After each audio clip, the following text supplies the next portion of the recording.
Hello girls, gays and everyone in between. Bienvenue dans ce nouvel épisode de Tétu Bavarde, le podcast audio et vidéo du magazine Tétu, disponible aussi bien sur YouTube que les meilleures plateformes de streaming audio. Toujours pareil.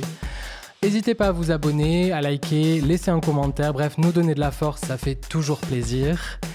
Et aujourd'hui, si je vous proposais de réunir autour de la même table un fan de Nicki Minaj, un fan de Lady Gaga et une fan de Taylor Swift, qu'est-ce qui se passerait selon vous ? Je suis pas juste fan, je suis impliqué, je fais partie de cette fanbase. Gaga, c'est le TP, Total Package. Taylor Swift, elle nourrit cette relation parasociale. Les fans de nos divas vont-ils parfois un peu trop loin ? Nicki Minaj a perdu 14 Grammy, je suis jamais sorti aux Champs-Élysées, péter les magasins. Je sais pas pourquoi on était peints comme des fous. Les fans de foot existent. Et surtout, vais-je repartir Swiftie de cet épisode ? C'est exactement ce que disait Taylor Swift dans son dernière interview sur le podcast de son mec, là, à l'aide. Être fan, c'est un élément très important de notre vie, mais c'est pas le seul. Little Monsters, Swifties et Barbs dans un débat sans filtre et sans concession, c'est tout de suite dans le nouvel épisode de Tétu Bavarde.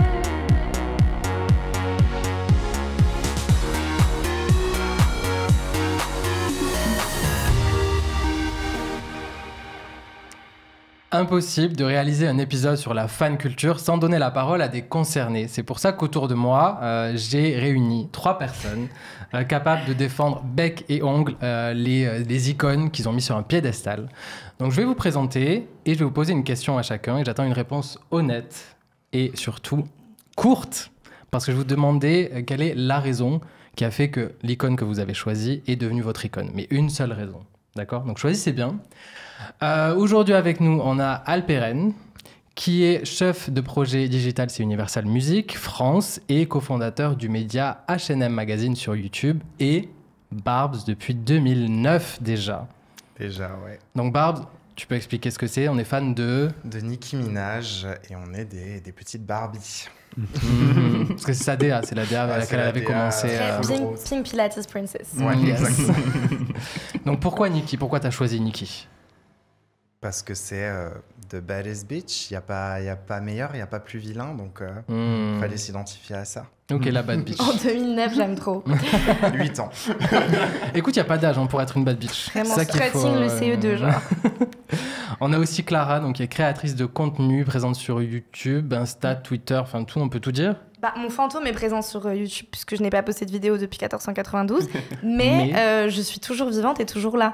Et t'es Swiftie. Et je suis Swiftie. Ici absolument. en tant que Swiftie, alors non assumée, tu m'as dit depuis 2012, donc dans le placard, mais tu es sortie de ce placard Ouais, en j'ai fait 2020. un coming out, absolument.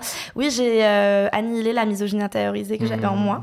Non, en vrai, oui, j'ai toujours aimé écouter Taylor Swift, mais de façon assez distante, genre voilà. Et en fait, 2020, Covid, mais comme plein de gens, Covid, sortie de Folklore, album très différent de ce qu'elle avait pu faire avant, particulièrement bien écrit, ou au moins avec des compositions qui mettaient en valeur son écriture, parce qu'elle a toujours très bien écrit. Et je pense que c'était l'album qu'il nous fallait à ce moment-là aussi, introspectif, très cabine et tout. Et ouais, je pense que c'était une bonne période pour assumer des trucs que t'assumais pas forcément avant, ou te connecter à des trucs auxquels t'étais pas connecté. Et la seule raison d'être Swiftie, ce serait quoi pour toi ? La communauté, l'expérience. Je pense qu'on aura l'occasion d'en reparler, mais je pense que l'expérience que ça t'offre, le Swiftism, c'est tellement excitant et fun et playful que rien que pour ça, c'est trop bien. Et on a aussi avec nous Edouard, donc qui est directeur de communication, mais qui est ici en tant que Little Monster depuis 2009 aussi, Absolument. Comme Alperen, qui est devenu Barbs cette année-là. J'étais un tout petit peu plus vieille, mais pas beaucoup. Pourquoi Gaga ? Gaga, c'est le TP, Total Package. Point barre. Ouais, c'est pour vrai. ça que je suis tombé dedans. C'était l'avant-garde, la voix, la danse. Il y avait tout, quoi. Et c'est ça qui t'a fait rester jusqu'à aujourd'hui. Complètement. Ouais, grave. Alors, dans cet épisode, on va revenir sur tout ce qui touche de près ou de loin donc, aux fans et à ces communautés-là. Donc, on va parler de moments cringe, ça je vous préviens. Mais on va parler aussi de tout l'aspect positif qu'il peut y avoir avec le fait de faire communauté avec des gens qui sont réunis autour d'une même passion. Et on va essayer de répondre à une question. Est-ce que la fan culture va trop loin ?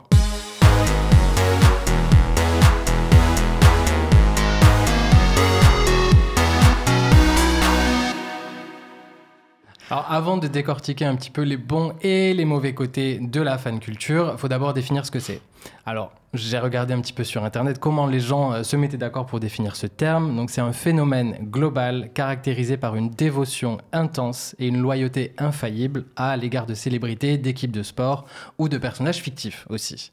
Donc là, parce que têtu, parce que Girls and Gays, on a choisi de se focaliser donc, sur les personnes qui sont devenues fans de pop stars, essentiellement, vu que c'est nos icônes, on est tous d'accord.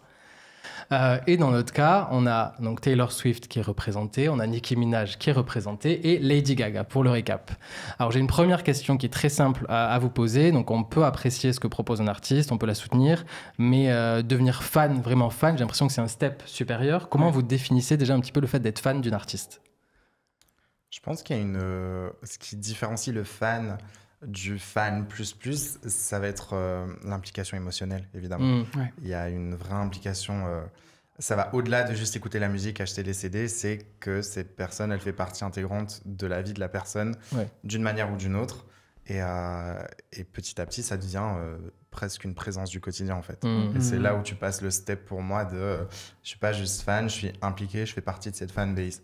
Ça fait un peu partie des traits qui te définissent, en fait, à l'impression aussi. Ouais, parce que Nicki Minaj, ça a été et je pense que ça va être le cas pour vous aussi, mais ça a été un coup de foudre où je me suis dit, waouh, genre j'avais jamais vu ça. Et ça avait peut-être existé avant, mais moi je suis tombé sur elle, ça a été elle, et je me suis dit, ok. J'étais jeune, donc c'est devenu presque une obsession d'aller décortiquer ce qu'elle faisait avant, de voir l'évolution artistique qui a mené au moment où moi je l'ai découverte. Et au fait, après, on grandit avec ces artistes-là. Enfin, 2009, 2012, on est à plus de 10 ans chacun de je trouve que ce qui est intéressant, ce que tu dis, c'est que ça arrive... Enfin, on peut écouter d'autres artistes avant. Il y a un moment où ça clique avec un artiste. Et moi, avant, en 2007, 2008, c'était Beyoncé, Rihanna, Britney. Mais en fait, j'écoutais... mais j'étais pas impliqué, il n'y avait rien de parasocial, la dimension parasociale qu'on peut avoir maintenant avec nos idoles. Et d'un seul coup, tu tombes sur quelqu'un avec qui ça clique tout de suite. Et en fait, tu te dis ça, il y a une forme d'évidence qui est un peu difficile à expliquer pour des personnes qui apprécient la musique, mais qui sont pas forcément dans un investissement perso là-dedans, quoi. Mais justement, c'est quoi un petit peu, par exemple, Clara, tu pourras répondre à ça, mais est-ce qu'il y a des critères un petit peu qui font qu'on va tendre vers un type de personnalité, peut-être? Enfin, toi, ça a été quoi, par exemple, dans ton cas? En fait, moi, j'ai un peu une expérience de la fan attitude en 2 temps, et je pense qu'elle est différente quand elle se construit à l'adolescence ou dans la pré-adolescence de ce qui peut se construire plus tard dans la vie. Enfin, on en parlait avant le podcast, mais moi, je pense que l'artiste qui a eu l'effet de clic, de révélation, quand j'avais plutôt 10, 11, 12 ans, c'était Lana Del Rey. Parce que moi, pour le coup, ce côté vraiment parasocial, obsessionnel, dans un truc de creuser toute son artistrie, tout ce qu'elle avait fait, ça a été beaucoup plus Lana Del Rey. Ça m'est passé en grandissant parce que je pense que justement, il y avait quelque chose de très adolescent dans ce rapport-là à l'artiste. Et puis après, je pense qu'elle a évolué musicalement aussi d'une manière qui me parlait moins. Et Taylor Swift, c'est devenu plus mon idole en tant qu'adulte, parce que j'avais déjà 21 ou 22 ans. Et du coup, j'ai pas ce rapport-là que j'ai pu avoir avant dans mon adolescence. Mais par contre, du coup, je me rends compte que ce qui a créé un déclic plus, c'est quelque chose de l'impression que c'est la bande-son de ta vie. En fait, au-delà d'être juste quelque chose que t'écoutes d'un point de vue divertissant ou d'appréciation musicale, t'as l'impression que les choses résonnent toujours avec toi, qu'il y aura toujours quelque chose dans la discographie de l'artiste qui va te parler. Et ce sentiment aussi d'être, même si c'est une crowded room, enfin qu'il y a des millions de personnes qui l'écoutent, d'avoir un sentiment de relation unique et de lien unique avec la musique de l'artiste, avec l'artiste en soi. C'est ce que et ça, je pense que c'est le point commun. Un peu un même. There can be 100 people in the room and 99 don't believe in you, but one does. Exactement. Je savais. De toute façon, j'étais bien entouré pour si j'avais des oublis là-dessus. Mais je me demandais respectivement, qu'est-ce qui vous a amené vers ces artistes-là en particulier? Donc toi, tu avais mentionné donc, du coup, le côté Bad Bitch. Est-ce que ça a été quelque chose, comme tu as mentionné, Edouard, un peu de l'ordre de l'évidence? Ou c'est plus un truc peut-être graduel? Parce que quand tu as parlé de ça, de cet aspect-là, de quelque chose qui est de l'ordre de juste ça apparaît et c'est normal et je vais vers ça, ça me fait penser un peu juste à une relation aussi, tout simplement, aussi, où tu as quelqu'un où tu peux avoir un coup de foudre et ça part, il y a quelque chose qui est plus de l'ordre du rationnel. Est-ce que toi, tu as l'impression que ça a été un petit peu ça, par exemple, par rapport à Nicki? Je pense que ça a été ça parce que moi, je l'ai découverte sur un titre qui s'appelle Bedrock, qui est un featuring avec plein de rappeurs du label où elle est signée. Et c'est mon frère qui m'a fait écouter ça, mon frère qui est full rap, full R&B, beaucoup de mecs. Et il me montre ce clip, il me montre ce titre, et je vois Drake, je vois tous ces rappeurs, et au milieu, je vois une meuf avec des mèches roses, un tutu rose, et je me suis dit, waouh, Who's that bitch? Who's that bitch et surtout pourquoi elle est meilleure que ces gars. et j'ai kiffé cette énergie de...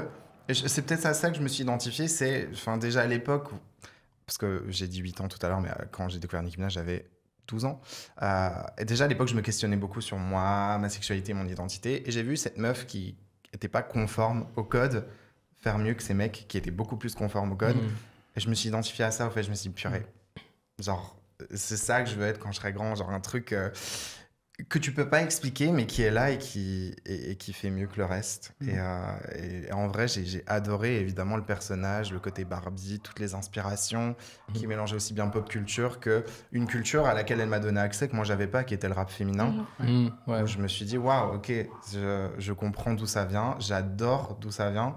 Ça m'a ouvert une porte vers un monde musical auquel j'aurais pas eu accès si j'étais pas tombé sur elle. Donc là, ce que je retiens quand même de ce que tu me dis, c'est qu'il y a 2 aspects qui doit y avoir un peu, j'ai l'impression, dans la personne dont on est fan. C'est l'aspect inspirationnel, vraiment qui doit te tirer vers le haut. Et aussi, attends, j'ai oublié l'autre côté, mais non, mais déjà, je veux qu'on s'arrête sur cet aspect-là, en fait. Est-ce qu'il faut vraiment qu'il y ait quelque chose que la personne que tu mets sur un piédestal, il faut que ses valeurs te disent, je veux tendre vers ça. Est-ce qu'il y a ce truc-là, ou est-ce que on peut aussi être fan de personnes et avoir des bémols? Est-ce que vous avez des bémols, vous, par rapport justement à vos icônes? I mean, moi, Lana Del Rey, Taylor Swift, I mean my Magas girlies. Non, mais en fait, je pense que de façon évidente, c'est pas du tout le cas pour Taylor Swift, mais je pense que ce qui m'a intéressée et intriguée envers Lana Del Rey, c'était justement un aspect très sombre. C'était pas lifting up, pour le coup, il n'y avait pas d'aspect je te tire vers le haut. La communauté en tant que telle, je pense que c'est très différent. Chez les Little Monsters, il n'y a pas un sens ou même chez les Barbs, il n'y a pas un sens de communauté. En l'occurrence, pour Lady Gaga, il y a quelque chose aussi de la communauté homosexuelle, donc forcément, il y avait quelque chose comme ça. C'était pas du tout le cas dans la communauté de fans de Lana Del Rey. Et chez les Swifties, c'est très différent aussi parce que c'est une communauté qui est tellement large. Vraiment, the whole world is into it. Qu'en fait, t'as 1 milliard de sous-communautés qui sont pas forcément d'accord entre elles, qui sont même parfois en conflit les unes avec les autres. Mais ce que je trouve assez chouette, c'est que justement, il n'y a pas une seule manière d'être Swiftie. Il n'y a pas une seule manière d'apprécier l'art ou d'apprécier la fan-attitude. Après, sur le sujet de Taylor Swift, il est beaucoup discuté en ce moment parce que, évidemment, elle a pas forcément des propos, mais des attitudes ou des fréquentations qui sont plus que questionnables. Maintenant, je pense que c'est important d'à la fois poser un regard critique dessus et être capable de dire ça ne me correspond pas ou j'ai pas envie de soutenir ça. Et en même temps, d'arriver à assumer que j'aime trop cette personne et j'aime trop sa musique. Et ce serait hypocrite de dire je vais arrêter d'écouter, je m'en fiche. C'est pas le cas. Je pense qu'il faut aussi reconnaître le fait que c'est des célébrités qui vivent dans un privilège immense. Et en fait, c'est plus une question de privilège. Enfin, moi, j'ai la conviction, entre guillemets, je pense pas du tout que Taylor Swift soit MAGA. Enfin, il la déteste littéralement, Donald Trump. Je pense qu'elle est pas maso à ce point. Mais je pense qu'il y a juste un truc de privilège, en fait, de se dire, en fait, je peux fréquenter qui je veux, ça ne me coûtera rien personnellement. Ça peut être déceptif, mais je pense aussi que plus tu grandis, plus tu as une relation qui se déparasocialise, où tu te dis, je suis capable de faire la part des choses entre ce qui me convient, ce qui me plaît. Après, évidemment, si un jour c'était avéré que c'était la pire raciste ou la pire MAGA du monde, je pense qu'évidemment, ça briserait le lien émotionnel que j'ai avec cette personne. Mais encore une fois, je pense que c'est une question de recul critique aussi. Et de toute façon, c'est des êtres humains qui sont imparfaits. Alors après, il y a des niveaux d'imperfection, évidemment. Mais je pense aussi qu'il y a beaucoup d'exigences par rapport aux femmes. Alors, je sais pas pour excuser ou quoi, mais je pense qu'il y a beaucoup d'artistes masculins qui sont vraiment les pires du monde. Enfin, Chris Brown est littéralement en tournée en ce moment. Et il y a des vidéos de Pop Crave en mode is slaying, alors que genre, is a wife beater. Mais donc je pense que tout est une question aussi d'équilibre et d'intelligence critique, tout simplement.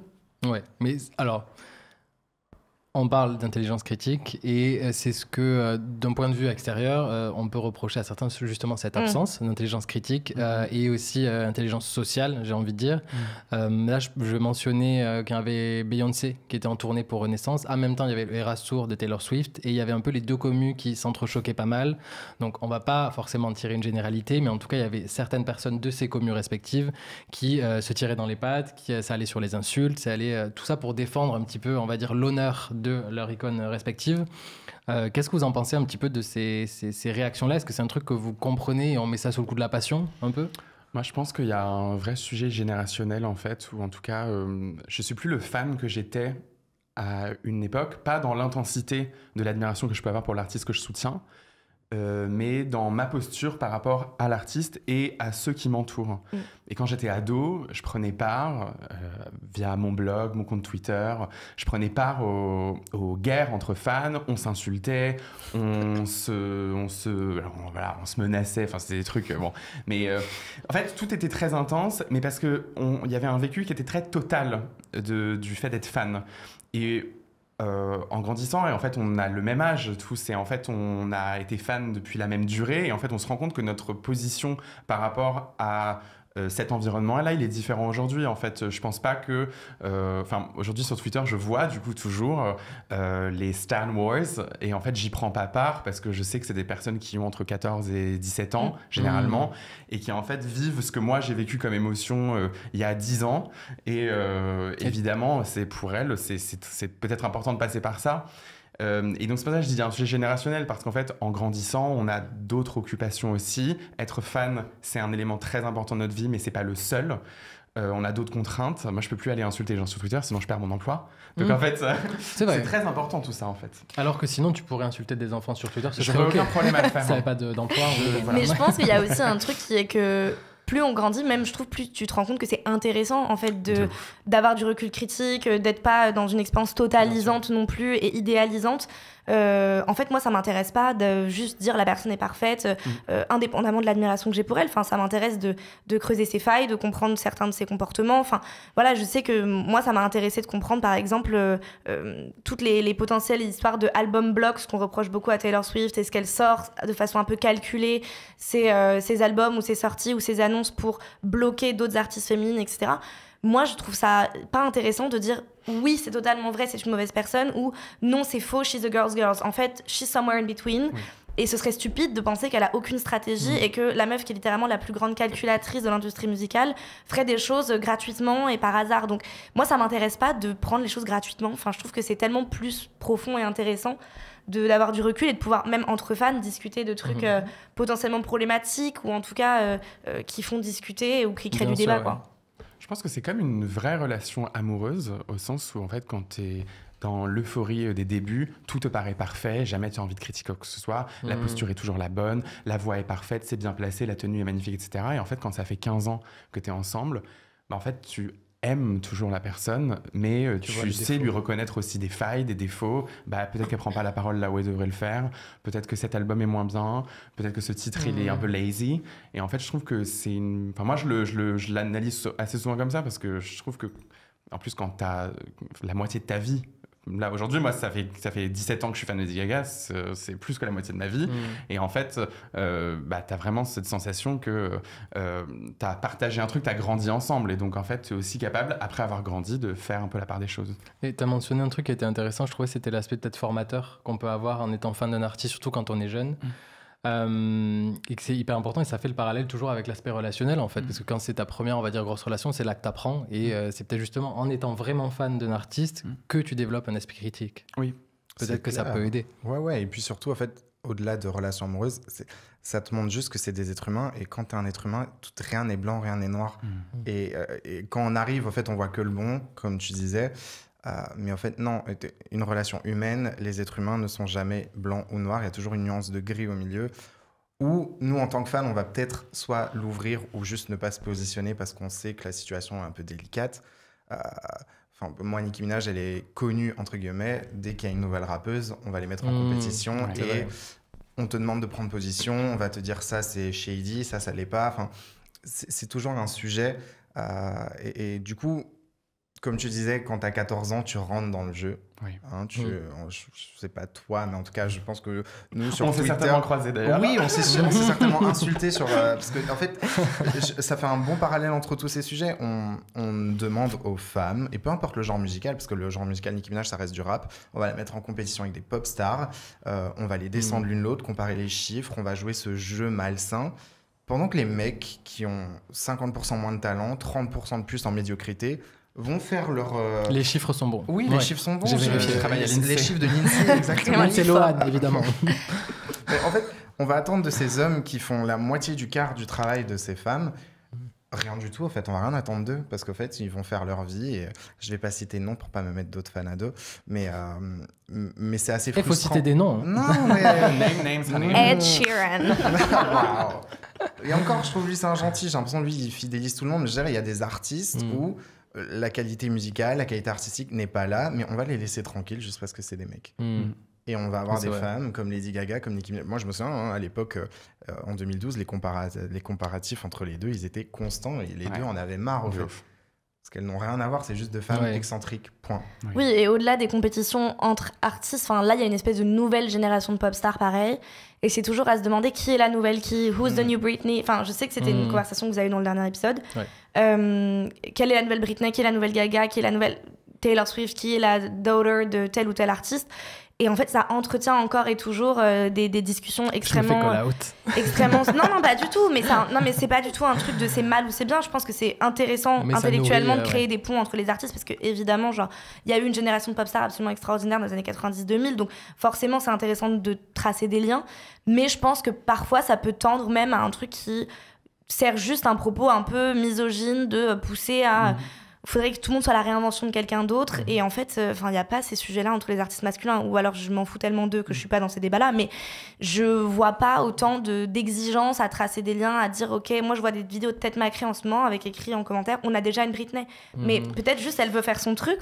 Et puis, Britney, elle n'est pas trop en état là, de faire ce que Tate fait. Au-delà de ça, elle a juste le droit d'exister. Ce que je trouve toujours assez stérile et assez incompréhensible, c'est cette volonté toujours de se dire, OK, qui est mieux, et par extension on se le disait, du coup toi tu te sens investi dans une espèce de projet de défense. Moi je me souviens à l'époque vraiment Lana Del Rey et MDR, j'avais l'impression que c'était ma vie entière de devoir expliquer que non elle était pas totalement refaite, she was que non elle était pas dépressive, que non elle chantait, et en fait j'étais là meuf, get a job, tu vois, c'est pas grave, les gens ont ça à dire, ça retire en rien l'admiration que t'as pour elle, et tu te sens vraiment investi d'une mission quoi, c'est christique. Et les concerts prennent une espèce de truc de messe complètement. Et après, je pense que vous allez relate, mais il y a un truc où ça te donne aussi une raison de vivre. Je pense qu'il y a beaucoup de gens qui ont vécu cette expérience de la fan-attitude qui n'avaient pas grand-chose de très chouette forcément ailleurs dans leur vie. Je pense d'où le fait qu'il y a quand même beaucoup de membres de la communauté LGBT dans les grosses fanbases, parce que, pardon, mais moi à 12 ans, MDR, rien à faire de ma vie à part en fait être fan. Et rien que pour ça, il y a aussi un truc où je me dis, heureusement que je l'avais, tu vois. Heureusement que je l'avais les fans, heureusement que j'avais ces guéguerres à la con, parce que c'était la seule chose qui me donnait un peu envie de me lever le matin, quoi. Je voudrais qu'on fasse une petite pause, parce qu'on va parler donc des artistes qui ne sont rien sans les fans, mais qui sont aussi rien sans les fanpages, forcément, sauf que toutes les fanpages ne sont pas gérées justement par des fans, et c'est notre drag reporter Tabby Stone qui va vous en parler tout de suite avec les moments les plus gênant de la fan culture. La relation entre une célébrité et ses fans, c'est comme une relation amoureuse toxique. Il y a de la passion, de l'obsession et souvent des malentendus gênants. Prenez Normani, l'ancienne membre de Fifth Harmony. En février 2024, elle a tout archivé sur son Instagram. Classique technique à la Taylor Swift pour teaser un retour. Tout de suite, Normani Nation, le compte stan numéro 1 de l'artiste, poste une capture d'écran en mode « Mais qu'est-ce qui est en train de se passer ?» Sauf que dans la capture, on voyait les réglages réservés à l'utilisateur. Conclusion, Normani gérait son propre fan account. So what are you gonna do about it? We're reporting it. Are you gonna arrest me? Deuxième exemple, Rita Ora, un classique de l'histoire des stands Twitter. Elle a tweeté « Je sors ma prochaine chanson lundi si vous me faites 100 000 retweets. » Problème, elle en récolte que 1300. Et au lieu d'assumer les flops, elle dit qu'elle s'est fait hacker, qu'on la menace de sortir sa chanson et qu'elle ne publiera rien tant qu'elle soit bien prête. This is it. I finally got this bitch. Et enfin, Doja Cat. Un compte stan appelé doja.cat.iran lui demande « Dis-nous que tu nous aimes, on veut t'entendre le dire !» À quoi elle répond « Je vous aime pas, je vous connais même pas. » Forcément, un autre fan s'énerve et lui balance « Tu serais rien sans nous, une caissière qui fait des sons sur GarageBand, Miss, j'ai même pas le bac. » Et Doja, imperturbable. « Personne te force à écouter ma musique, je sais pas pourquoi tu te prends pour ma mère, t'as l'air malade. » Ces jours-là, beaucoup de ses fans ont supprimé leur compte stan de Doja Cat. Une seconde de silence pour toutes ces petites perdues. Voilà, next. Ciao. Anyway, so...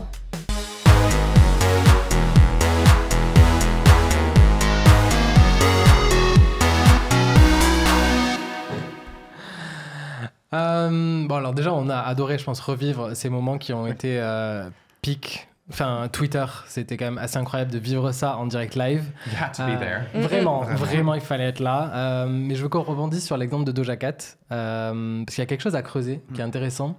C'est est-ce que selon vous, les artistes doivent quelque chose à leurs fans? Est-ce que ça doit être vraiment quelque chose... Parce que les fans donnent beaucoup. Est-ce qu'on a l'impression que les artistes doivent aussi donner tout autant? Moi, je suis beaucoup revenu de ça. C'est quelque chose que... Le fan service, c'est quelque chose auquel je croyais énormément quand j'étais beaucoup plus jeune à nouveau. Et je vraiment fait un virage à 180 degrés là-dessus. En fait, je considère maintenant que on est des compagnons de route de l'artiste, mais que si on stan des personnes dont on considère que c'est vraiment des artistes, quel que soit ce qu'elles font d'ailleurs, ces personnes, en fait, on est là aussi pour prendre ce qu'elles nous donnent.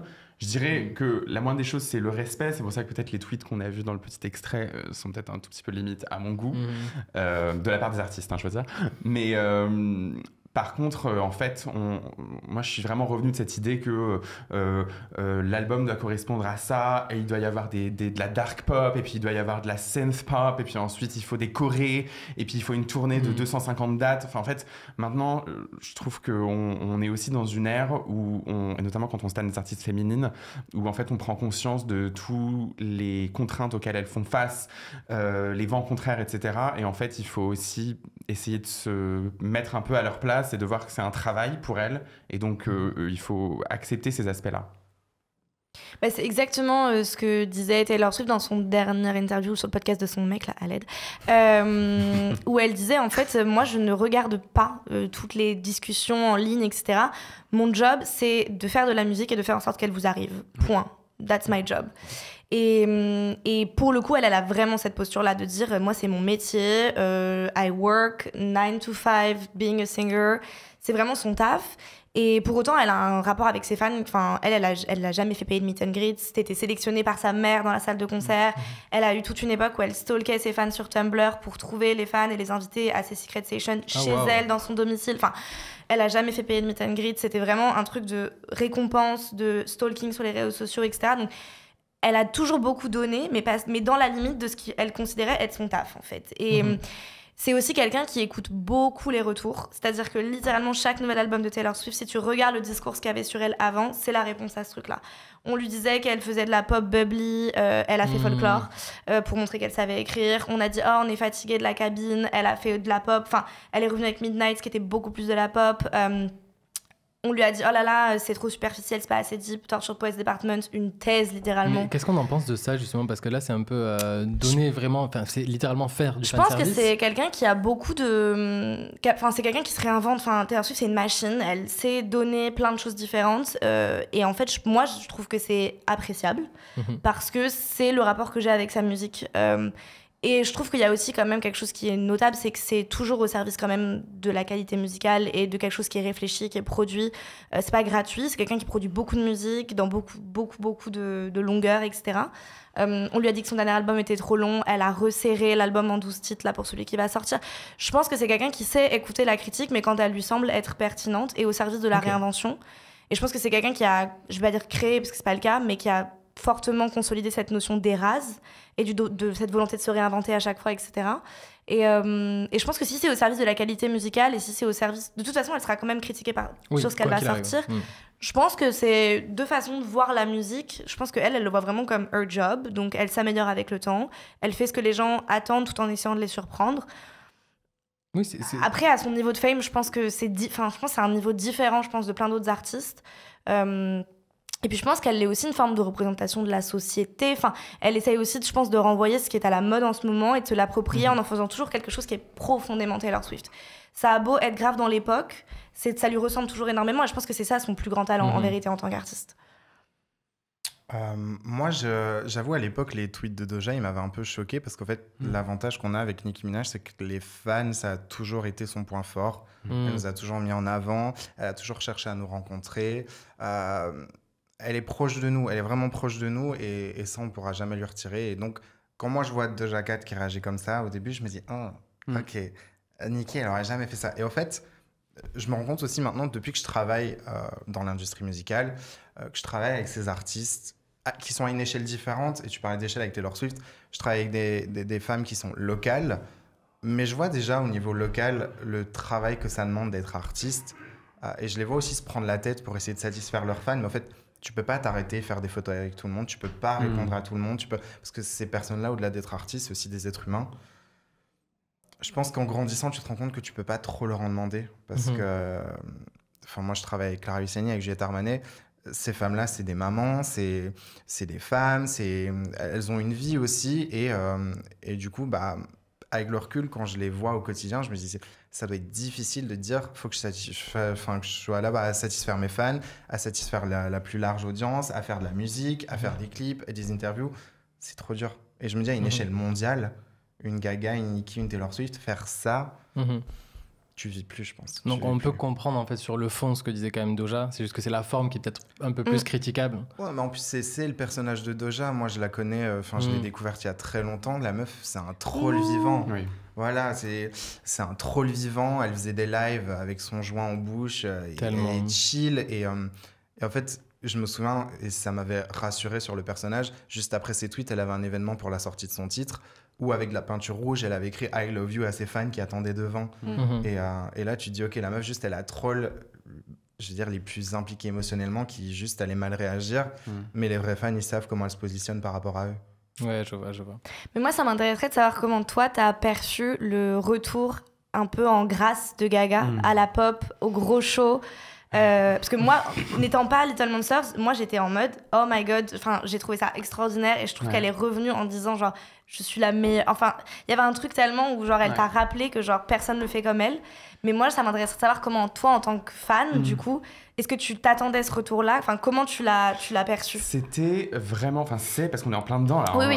C'est le second coming of Christ pour moi, en fait. C'est, je dois dire que j'ai jamais lâché Gaga. Y compris dans les moments où c'était difficile d'être fan d'elle parce Chromatica. que... You know.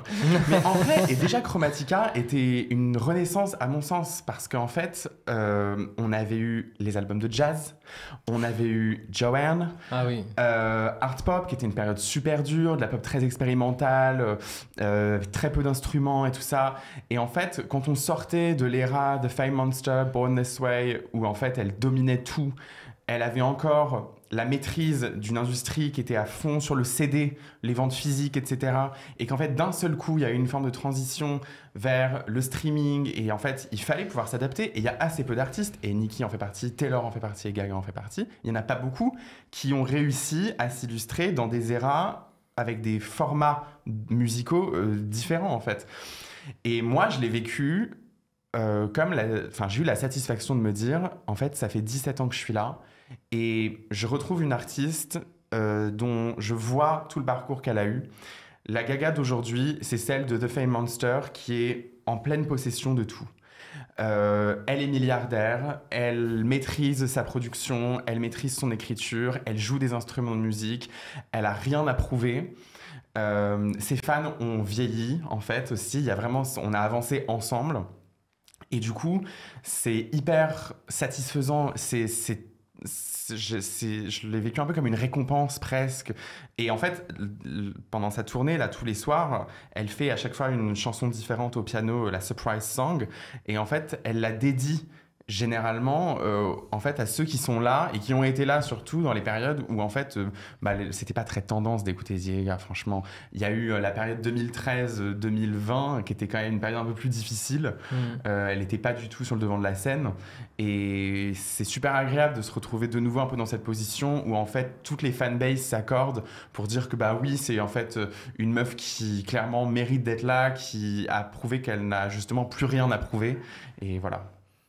J'adore. Ouais. Je suis trop contente. C'est pour ça que j'ai envie de faire rapidement un petit pont. C'est pour ça que ça m'énerve. On en parlait juste avant. Ce truc de machin, c'est la nouvelle Lady Gaga. Machin, c'est la nouvelle. En fait, ces femmes-là, elles sont encore là. Gaga est still Gaga. Et elles sont encore là. Elles sont encore au top. Et en fait, je trouve nos pop stars des années 2010. bah, ça fait genre 15 ans qu'elle date tout. Et j'aime bien cette génération. Je trouve que ça faisait un moment qu'on n'avait pas eu ça.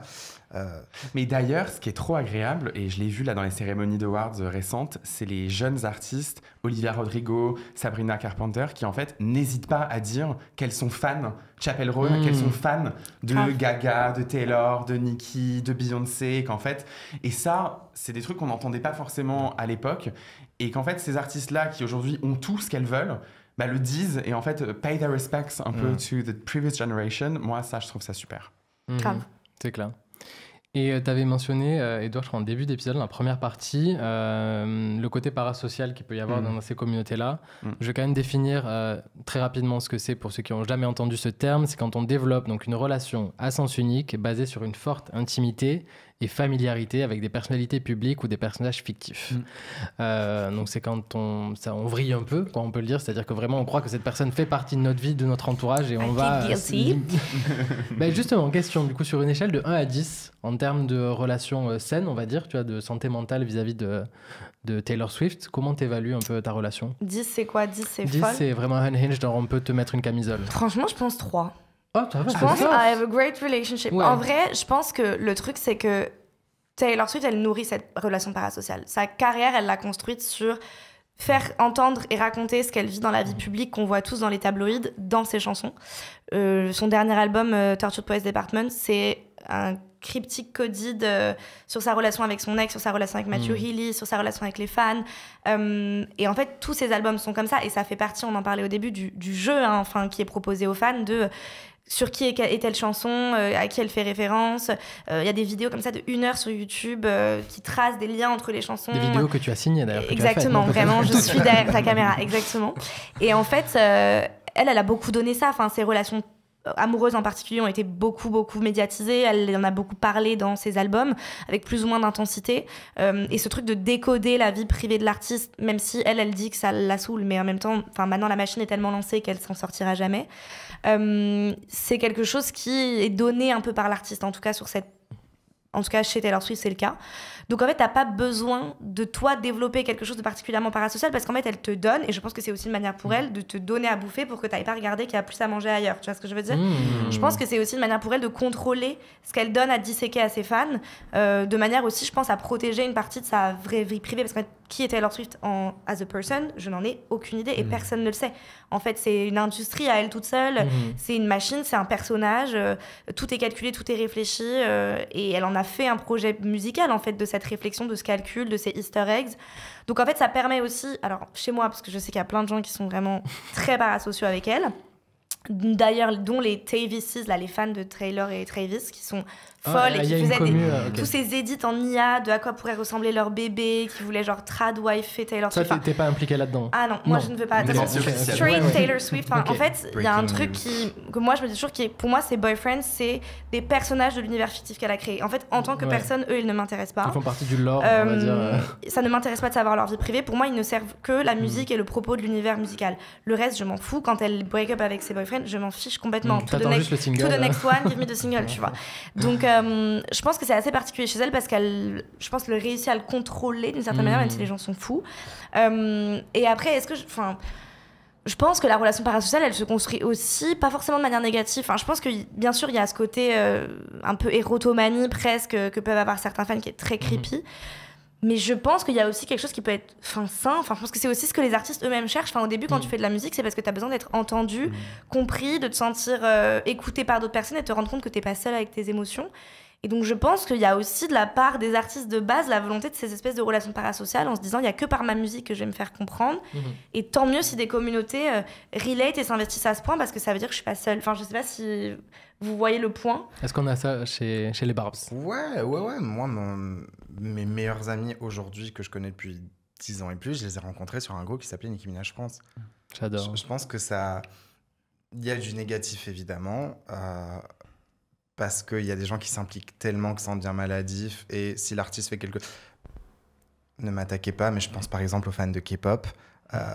Il y a cette... je sais pas si c'est une légende urbaine ou pas, mais ce truc où les mecs ne peuvent pas se mettre en couple parce que ce sera mal reçu par les fans. Ouais. Et je me dis dans le raisonnement, est-ce que c'est parce que tu fantasmes sur ce mec à un point où tu t'imagines avec? Et donc je sais pas, je trouve ça malsain et maladif.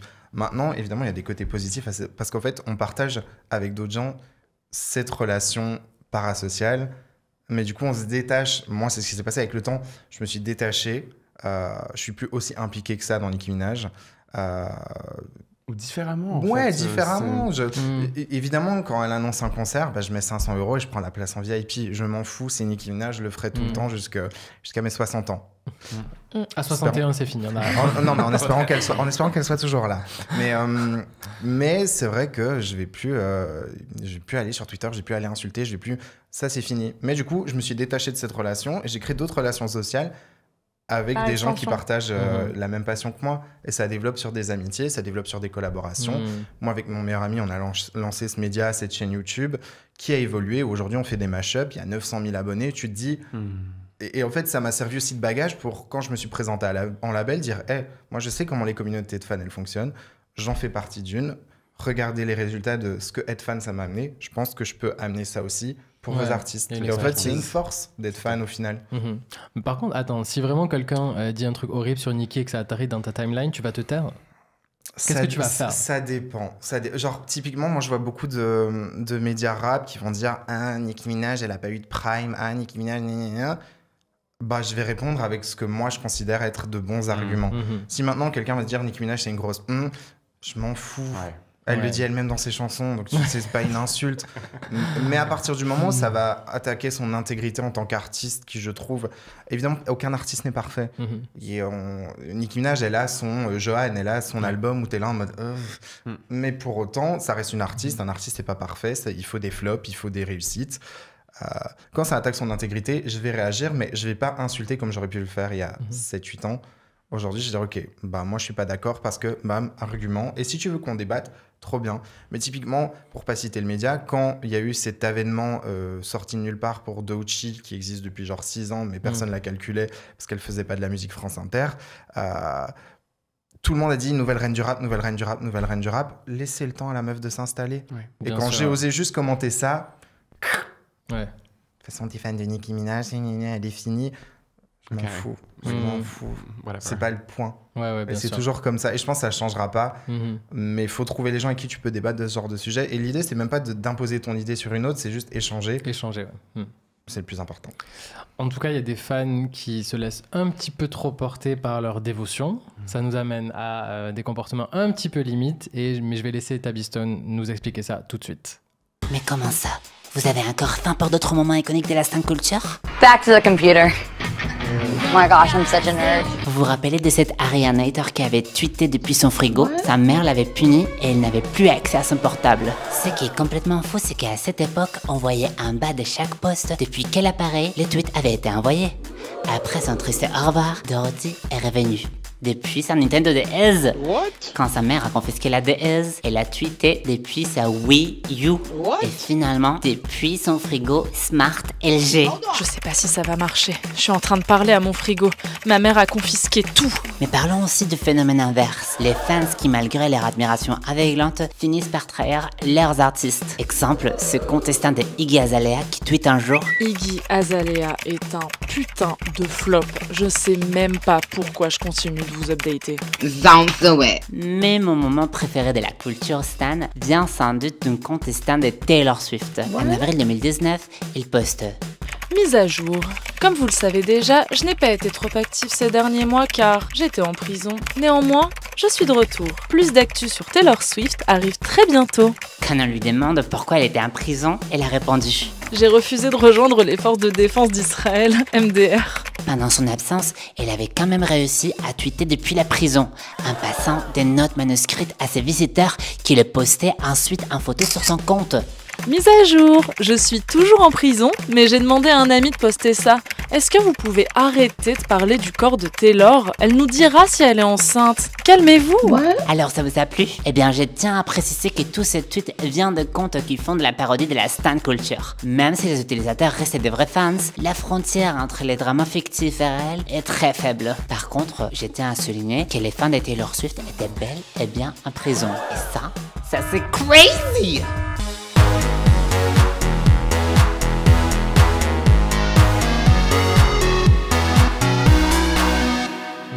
Non, cette histoire, c'était fou. Vous C'est l'aviez fou. vu, ouais, vous n'étiez pas passé à côté quand même. C'était Non, vraiment quand c'était sorti. Il fallait être là ce jour-là. Ouais. C'est pareil, hein. C'est les grands jours de Twitter, franchement. Ouais.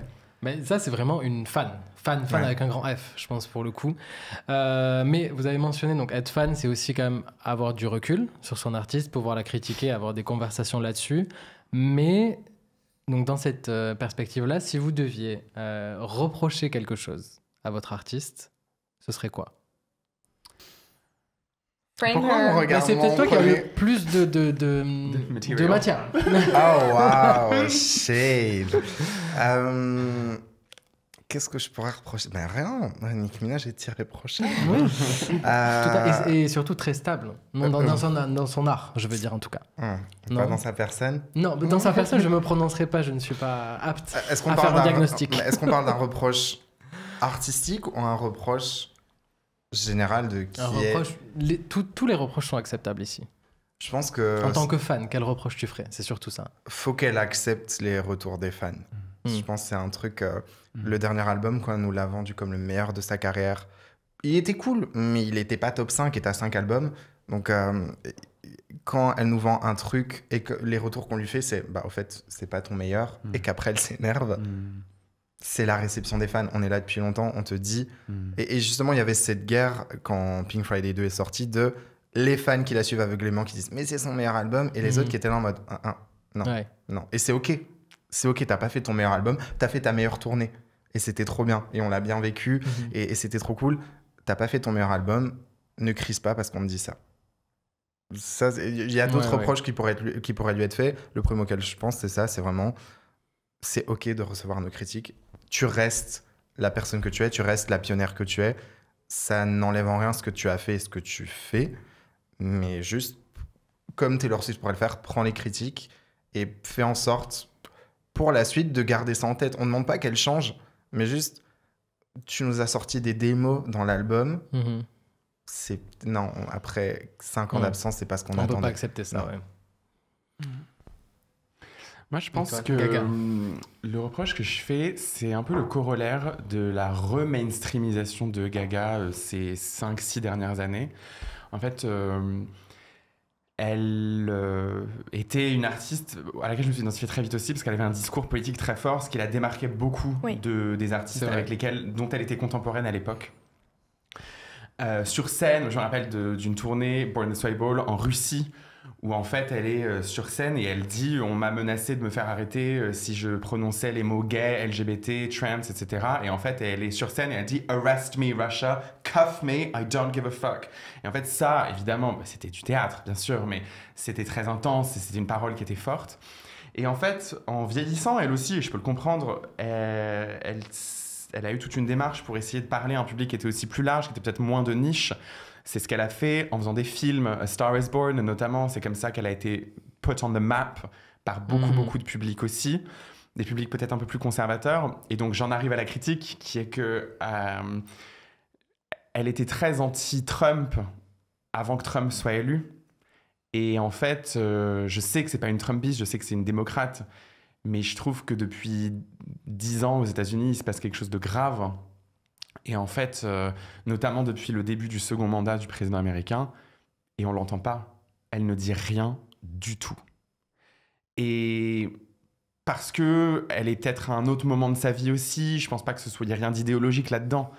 Mais en fait, quand toi-même t'es engagé, tu milites pour des causes dans ton travail ou dans ta vie perso, et qu'en tout cas tu t'es identifié à une artiste pour ces raisons-là aussi, il y a une partie de moi qui se dit que c'est un peu dommage. Et ça, c'est la vraie critique que je lui fais pour le coup, c'est que elle est plus là où elle était avant sur ce point-là. Moi, c'est ça qui me frustre. C'est une déception, ouais. C'est une déception là-dessus, parce que pour le reste, musicalement, elle nous a emmenés dans des chemins qui étaient très variés. Moi, je connaissais pas le jazz avant d'écouter ses albums de jazz. Je connaissais pas la country avant d'écouter son album de country.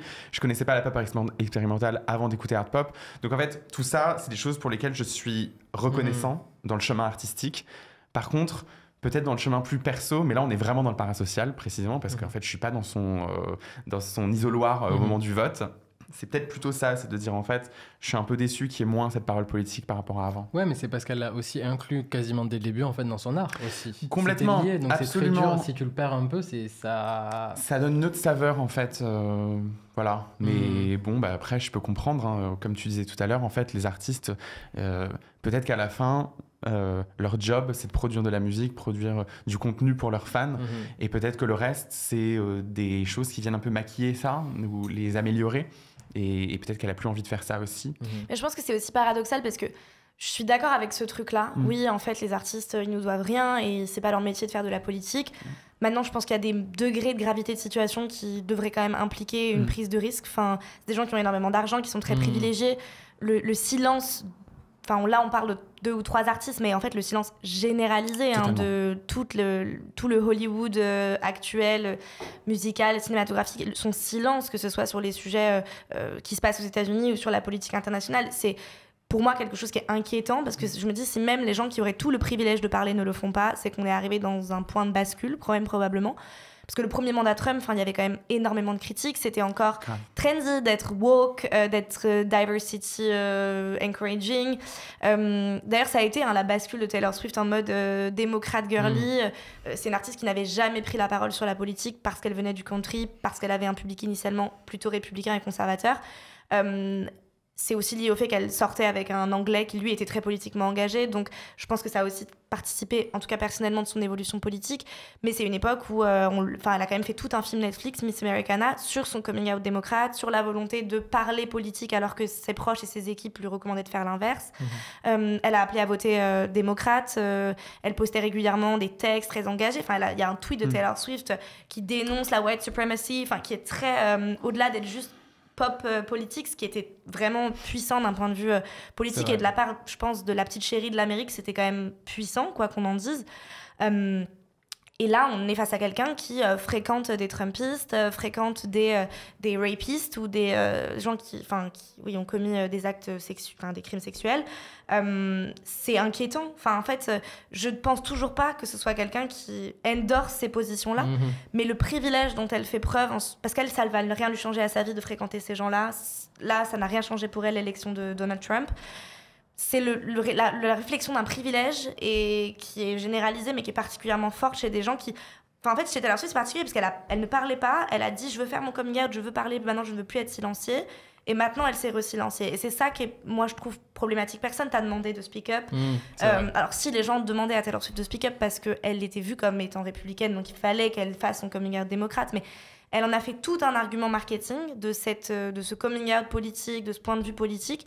Tout ça pour en arriver là, it feels a bit off. Tu vois, c'est pas tant que je me dis c'est hypocrite ou quoi, mais il y a quelque chose que je trouve pas forcément très juste, même de la part de ses fans, qui sont quand même beaucoup de femmes. C'est ça quand même. Vrai, oui. Le dénominateur commun des fans de Taylor Swift, c'est que c'est quand même beaucoup de femmes. Et je trouve que c'est, je vais pas dire décevant, parce qu'encore une fois, ce serait rentrer dans quelque chose de parasocial. Mais je trouve que ça questionne, en tout cas, sur l'état actuel de la politisation des artistes américains, et particulièrement de grosses figures comme ça, quoi. Mais même au-delà de ça, moi, ce qui me frustre, c'est que j'ai l'impression que cette génération de 2010 parle beaucoup moins que les nouvelles artistes qui s'installent, mais qui en ont rien à foutre. Une Sabrina Carpenter qui vient au VMAs avec Protect the Dolls. Chappell Roan, elle parle pour la Palestine. Une Mélanie Martinez, elle inclut des messages pour dénoncer Trump, pour dénoncer le génocide dans sa scénographie de tournée. Et à côté de ça, il y a ces femmes qui sont là depuis 15-20 ans qui disent rien. Et ce dont tu parlais avec Gaga, moi, c'est ce qui m'a éloigné d'elle. C'est que j'ai eu ce truc où ça m'a rappelé le même avec le bâton, do something. Genre, j'étais là en mode, on t'attend, meuf, c'est toi qui portes ça. Et elle l'a pas fait, je me suis dit, ok, je suis déçu. Et ça reste parasocial. Mais en fait, quand je vois cette nouvelle génération de meufs qui en ont rien à foutre et qui portent les messages haut et fort, et si ça les impacte, elles s'en foutent parce qu'il y aura toujours des gens pour les suivre. En fait, je pense que c'est là où l'ancienne génération devrait prendre exemple sur la nouvelle. C'est sur ce point-là, au fait. Oui, non, mais puis même, on va pas rentrer dans ce débat-là, mais moi, par exemple, je trouve que Beyoncé, avec son dernier album, qui quand même est un album country, par une femme noire, où on sent qu'il y a une volonté de réappropriation de certains codes, et que ça, c'est en soi quelque chose de très politique. D'ailleurs, beaucoup de gens disent que c'est plus a point qu'un enfin, bien sûr que c'est un projet artistique, mais il y a un point qui est made par l'existence même de ce projet. Et là, alors je ne sais pas si c'est vrai ou si c'est des fake news, mais il me semble qu'elle a été à un dîner avec Ivanka Trump. C'est assez particulier quand même. Enfin, et pourtant, c'est évidemment une femme noire hyper puissante qui représente une certaine partie de l'Amérique, mais moi, je pense à la Beyoncé de Lemonade, quoi. Enfin, Where is she now? Toutes les opportunités de make statements avec l'album qu'elle a fait, je suis pas sûre qu'on ait été aussi loin que ça aurait pu être le cas. Alors, évidemment, je prends en compte le fait que c'est une femme noire. Encore une fois, elle a peut-être moins de privilèges aussi de plateforme, mais ça reste Beyoncé. C'est pas your local friend qui pourrait perdre son job ou parce que elle a pas le pouvoir politique ou social de prendre la parole. Donc, je trouve que même chez des artistes qui pourraient vraiment avoir la possibilité de faire ça, et je sais pas à quel point les fans de Beyoncé le critiquent ou pas, donc je vais pas m'avancer. Mais je pense que parfois, il y a aussi une idéalisation de par une posture passée d'une artiste, mais qui ne remplace pas le fait que maintenant, il y a du silence. Enfin, moi, je me rappelle même quand Gaga elle avait sorti un clip un peu religious, là où il y avait un prêtre, ou je sais pas quoi. Judas. C'était fou. Ah, ou Alejandro à l'ancienne. Non, mais récemment, genre en mode dans son era Joanne ou je sais pas quoi, il y avait un visual où genre... je pense que c'est John Wayne. Je sais plus ce que c'était, mais... et j'étais en mode, c'est trop bizarre. Enfin, on passe de quelqu'un qui, justement, était très... par rapport à la religion, par rapport aux symboles religieux, critique, et c'est, moi, je trouve hyper puissant à ce moment-là. Judas, enfin, c'est extraordinaire.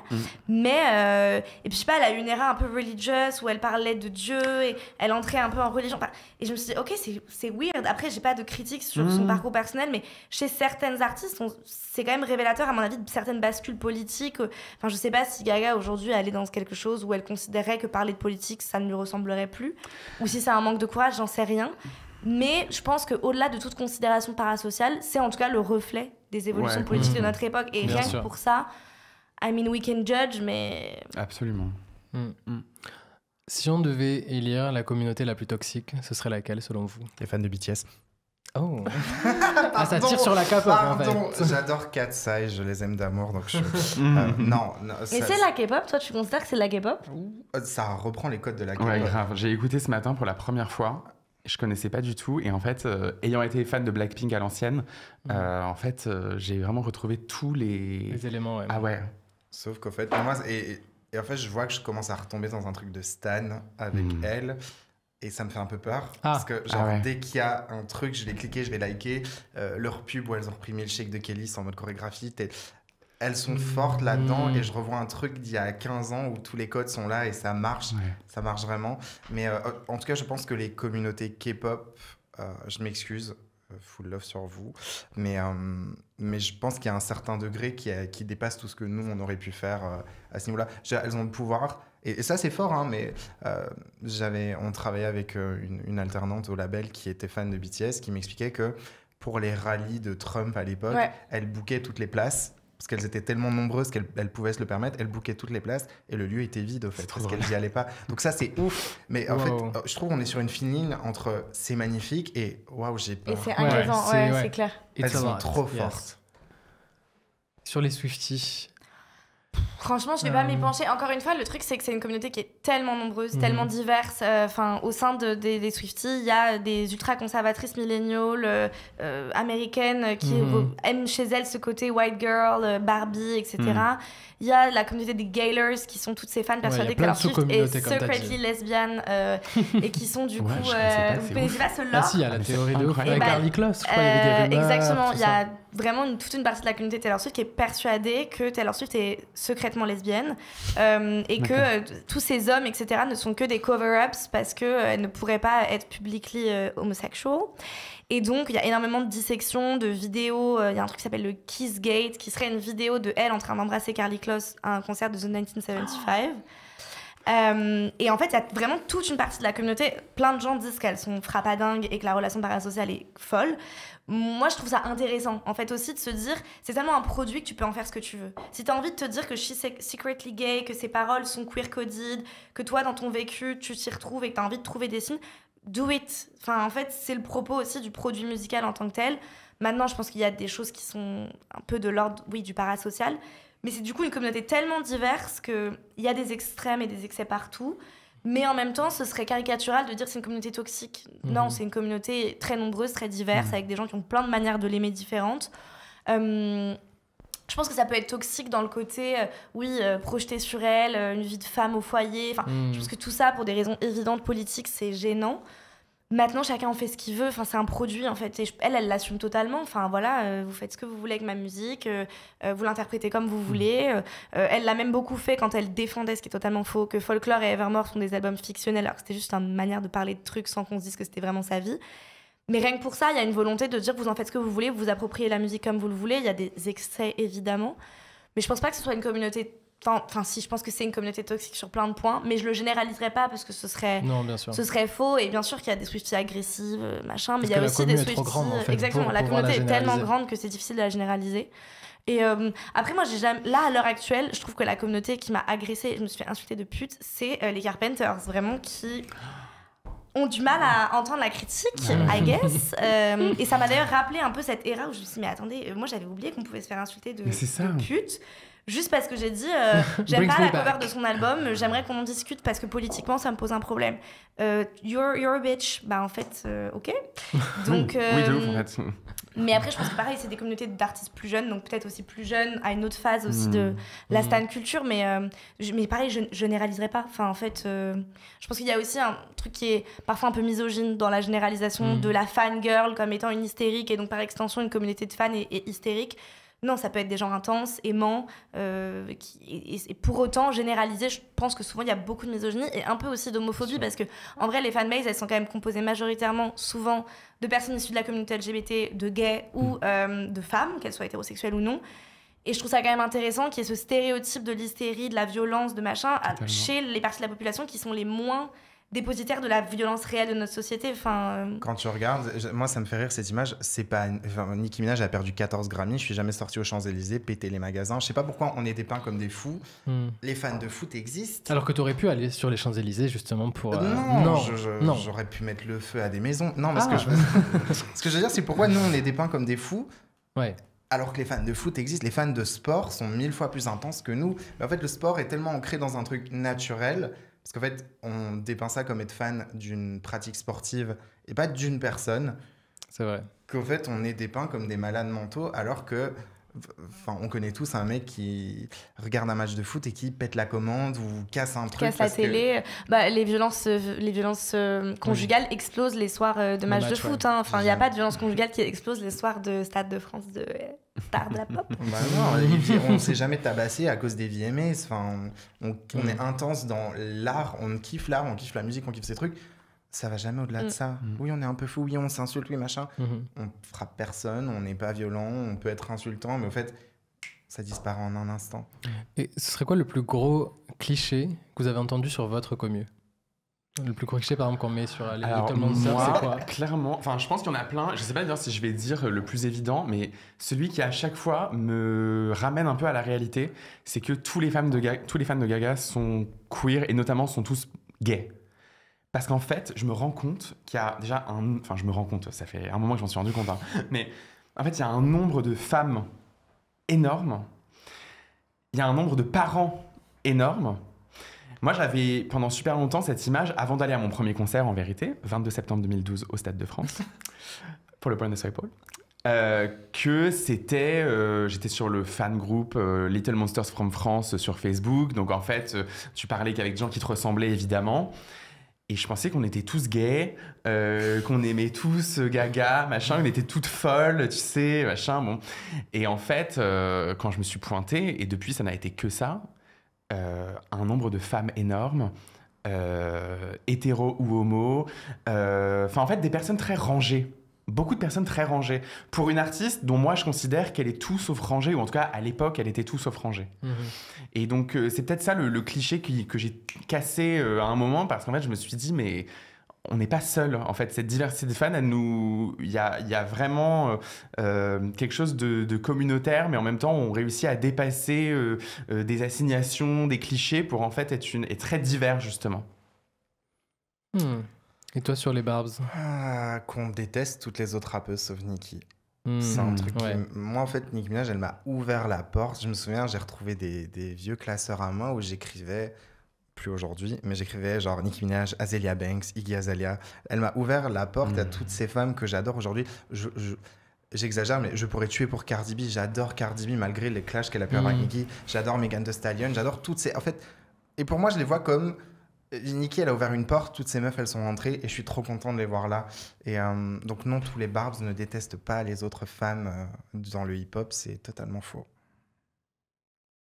Bah moi je pense que ça va être un peu l'inverse parce que je pense qu'un des plus gros clichés sur les Swifties c'est que genre it's fucking straight, genre que c'est vraiment straight land, que elle est excessivement hétéro et que du coup tous ses fans sont extrêmement hétérosexuels, que c'est vraiment des meufs hétéros, enfin je pense que c'est vraiment le stéréotype de la communauté.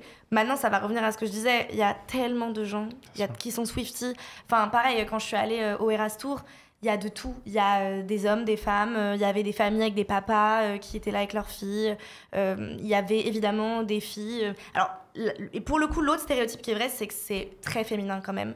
Il y avait quelques hommes, mais qu'on sentait plus être des accompagnateurs. C'est quand même une communauté qui est très majoritairement féminine, mais moi, je trouve que c'est super. Je trouve qu'en fait, le Eras Tour, ça m'a fait un effet... mais j'étais en mode girlhood. C'était... Je ne sais pas combien de milliers de meufs qui se retrouvent dans cette espèce d'expérience. Enfin, Taylor, elle a tellement écrit depuis quand même très jeune qu'en fait, elle a raconté à travers ses albums plein d'étapes de la féminité qui ne sont pas universelles parce qu'elle ne l'est pas, évidemment, mais qui, je pense, peuvent faire écho à tout plein d'étapes de la vie d'une jeune femme. Et puis maintenant, elle a plus de 30 ans, donc qui évolue aussi avec... son âge, et je trouve que pour le coup sur le côté hétérosexuel je suis pas d'accord parce que encore une fois les Gaylords sont la preuve qu'il y a une diversité chez les fans de Taylor Swift, mais il y a aussi un vrai sujet qui est que oui c'est it's for the girls et moi je trouve ça trop bien, enfin je pense que c'est une des seules grandes pop stars qui a une communauté majoritairement féminine.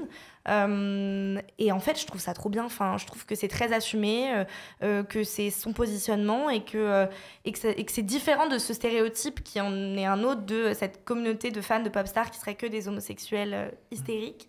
C'est des filles hystériques aussi. Let's all be hysterical. Enfin, moi, je trouve ça trop bien. Et voilà. Donc, je pense que c'est le plus gros cliché, mais qui est un peu vrai. C'est She's for the Girls. Et moi, je trouve ça super. Et c'est OK. Je vous propose qu'on fasse un petit jeu n'ai jamais. Ok. Alors, on va essayer de le faire en mode rapid fire questions. Okay. Attends, c'est quoi le principe en fait? Je vais dire je n'ai jamais quelque chose, une affirmation, et si vous l'avez fait, on boit. Je vous laisse lever la main. Et je soulignerai, parce qu'évidemment, il y a un podcast qui est vidéo que vous pouvez regarder sur YouTube, mais aussi audio, donc on fera en sorte que les auditeurs comprennent. Donc si on l'a pas fait, on lève la main. C'est ça. Ok. Ah, si on l'a pas fait? Non, si tu l'as fait. Si tu l'as fait. Si tu l'as fait, je jamais, et vous, si l'avez fait. Heureusement que ok, alors moi, c'est I plead guilty. C'est ça, tu peux être coupable. Ça marche. Okay, c'est bon, voilà, c'est imagé, c'est mieux. Parfait. Je n'ai jamais acheté du merch de ma star. Ok, on est tous d'accord. Les trois, notamment, du coup, Alperen, portent un t-shirt Nicki Minaj. On a mis l'uniforme.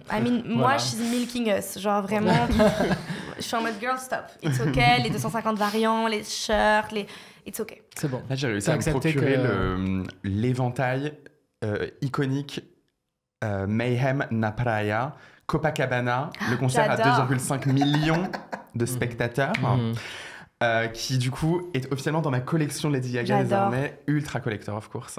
Moi je sais que le pire truc que j'ai acheté, je pense que je devais avoir 13 ou 14 ans, j'ai acheté sur la boutique en ligne de Lana Del Rey un collier, jusque là, bon déjà un peu weird comme move, qui est un truc en cœur et à l'intérieur il y a quoi? Une toute petite cuillère pour la cocaïne. Et je n'avais pas du tout compris que c'était ça. Et donc je me suis procuré à l'âge de 14 ans vraiment bon anyways, mais c'est la réduction de prévention vraiment, mais non mais ça pour dire que bon you never know à quel genre d'achat being a stan peut te mener.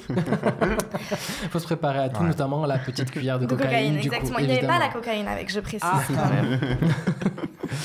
Je vais plutôt vous faire dire d'ailleurs, je n'ai jamais, ou j'ai déjà, comme ça pour les auditeurs, ils entendent. Je n'ai jamais porté le merch de ma star à son concert. Ah bah si. Oui. Oui, j'ai déjà, of course. Incroyable, pas toi? Non, j'achète sur place, mais tu je le portes porte après. pas après. Ouais. Ah oui, et du coup, oui d'accord, ok. Je l'ai juste fait pour Sabrina Carpenter, la première partie, c'était une chanteuse que j'aimais trop qui s'appelle Rachel Chinon-Riri. J'ai acheté le t-shirt, je l'ai porté... juste parce que je me dis ça doit faire plaisir en tant qu'artiste, tu as quelqu'un avec ton t-shirt, surtout quand t'es une première partie. Grave. Mais pour Nicki, jamais, non. Je n'ai jamais collectionné tous les vinyles de ma star. J'ai déjà. Non. Toutes les variantes, j'ai 4 fois le même vinyle, édition Deluxe. J'ai fait un prêt sur la Fnac pour me payer le vinyle à 120 €. Wow. Donc, Dedication. Ouais, musicalement, si je peux soutenir, j'achète tout. Moi, je suis un peu comme ça, mais en fait, sur les vinyles, pas vraiment. Mais par contre, j'achète les albums en plusieurs exemplaires. Ah ouais. Oui, alors ça n'a pas de, j'ai pas d'explication à donner. Je souffre pas particulièrement d'un syndrome de Diogène, mais et du coup chez moi j'ai certains albums en double et c'est vraiment les mêmes. C'est c'est pas forcément les variantes. Chromatica par exemple, je l'ai 2 fois et j'en ai un qui est ouvert et l'autre que j'ai jamais ouvert. Okay. Juste for the sake of having it, I guess.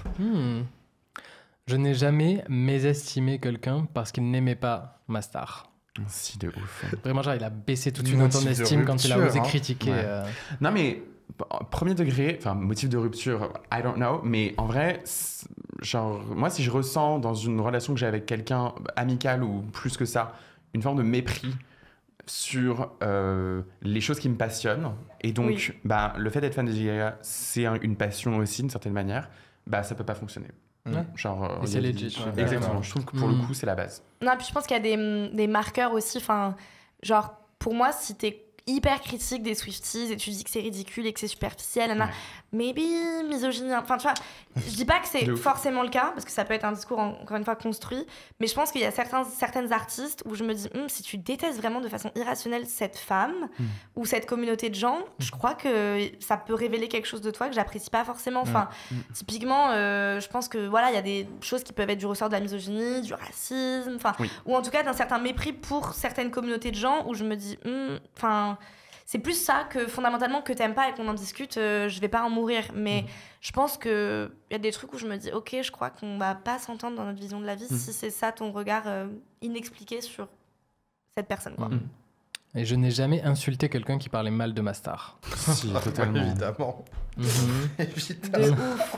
Surtout à l'époque, quand j'avais mon blog, mon compte Twitter, mon machin, en fait, c'était la base. Tous les jours, quoi. Mais il y avait un...